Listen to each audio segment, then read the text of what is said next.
Bismillah ar-Rahman ar-Rahim. Solubility, the concept of solubility. As you can see, a pot where there is water and nitrogen above it. And this nitrogen is being dissolved and coming out from the liquid water at a special rate.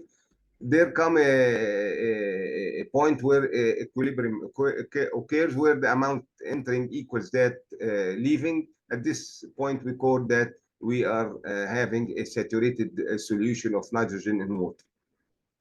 Henry's law states that at a particular temperature, the amount of a given gas dissolved in a given liquid is directly proportional to the partial pressure of the gas in equilibrium with the liquid. You must leave till equilibrium occurs. Clinical application, deep sea divers, as the nitrogen is being increased in the body. Of course, it comes out in a speedy way if we return to the atmospheric pressure in a speedy way, and we call it a decompression sickness of vents.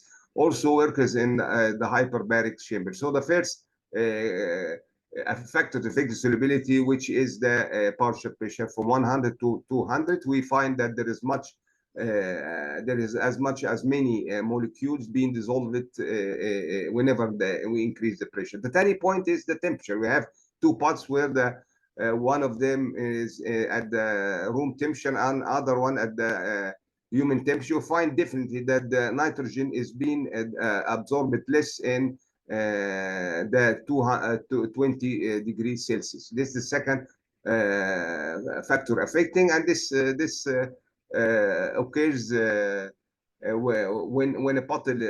when a kettle is being heated and boiling, and then the smearing means that the particles of gas are being kicked out of the liquid.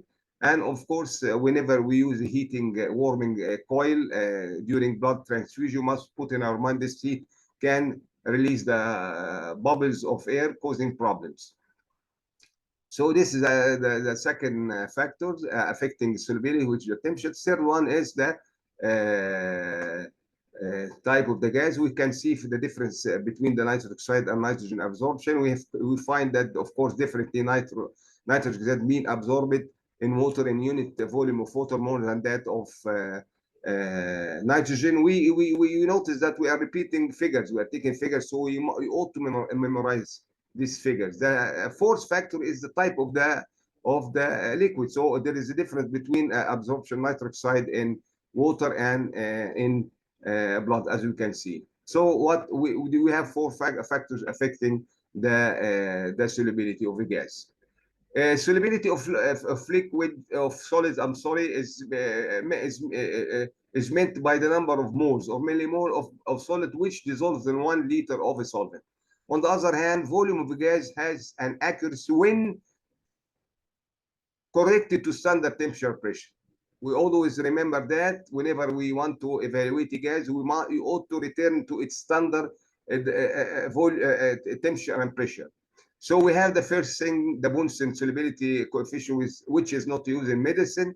It denotes that the volume of gas corrected to standard pressure and temperature is very important. We must get the gas in such a situation and then begin to dissolve in liquid and to at a special temperature, any temperature, and then denote how much it's being absorbed. This is what we call the Bunsen, which is not used in medicine.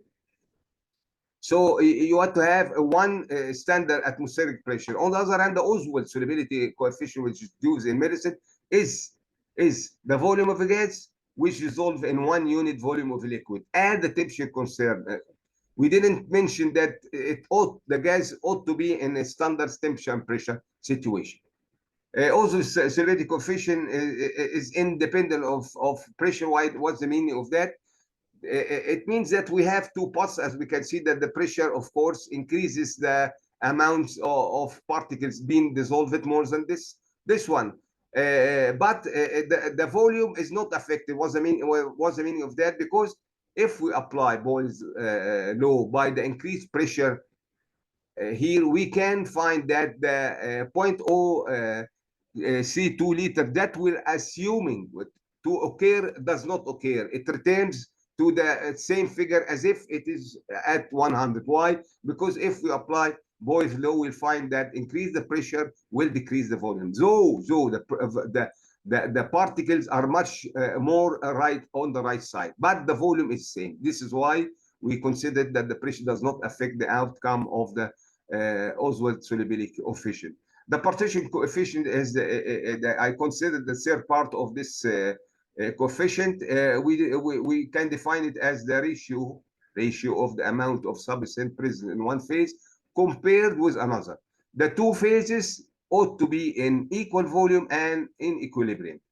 What's the difference between it and the Oswald solubility coefficient? Two parts. First of all, that we don't have to. We can mention the sequelae of the media. We can say gas, blood, or blood gas partition of coefficient. Of course, we ought to know, of course, that the nitrous oxide, the blood gas partition coefficient is 0.47, but if we reverse, it will be 2.1. On the other hand, we can apply this partition coefficient to liquids. What's the meaning of that? If we have nitrous oxide being dissolved in oil and blood, and we figure out the coefficient, we can divide them by each other, reaching to this figure. Tension, of course, is used in place of partial pressure for gases in solution. You see, the third point is solubility and uptake of anesthetics. Of course, as we know that ether has the highest Oswald solubility coefficient dissolving in oil. We find it at a figure of 12, but hallucine is in a figure of 2.3.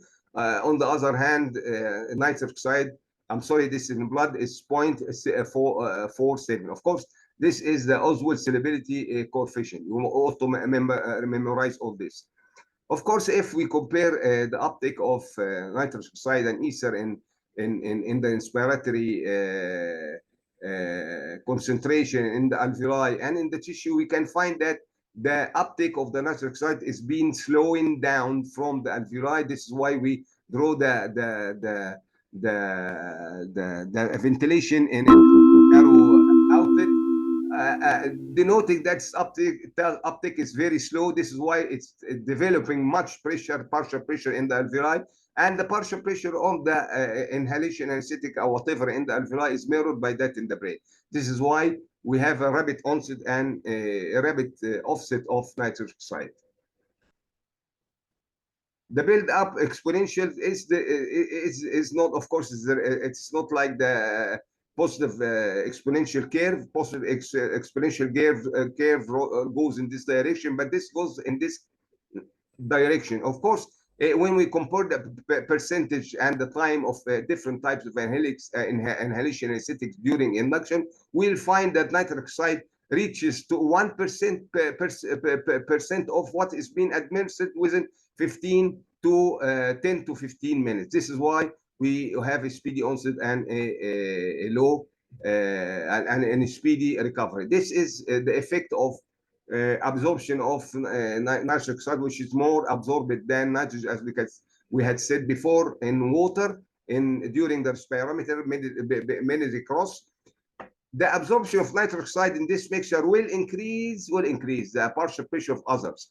So this is called what we call the second gas effect. So whenever we have a different mixture of inhalation anesthetics and one of them is being absorbed, it will be on the account of the others. So the others will have a higher partial pressure. This will enhance the induction with the other inhalation anesthetic due to the absorption of others.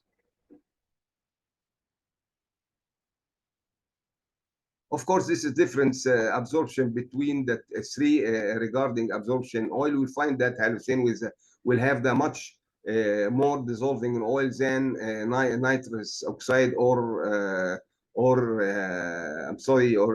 ether. Of course, this is what we call the potency. The potency of the anesthetics, according to Mayer Averton history, which was made as how does the anesthetics reach the fatty tissue. But this will be on the account of its speedy onset. So whenever we have a MAC, with a small MAC like nitrous oxide and xenon is less than nitrous oxide. I'm sorry. We can find that that whenever the MAC is being increased, the solubility coefficient on oil is much decreased also regarding. So you may have a MAC with a low solubility coefficient. Solubility coefficient is denoting how strong is the anesthetic. Of course, anesthetics combined with fatty acid chains within the brain or in the plastic containers also must be taken into account whenever we anesthetize the patient having history of malignant hyperbarics. Wassalamu alaikum wa rahmatullahi wa barakatuh.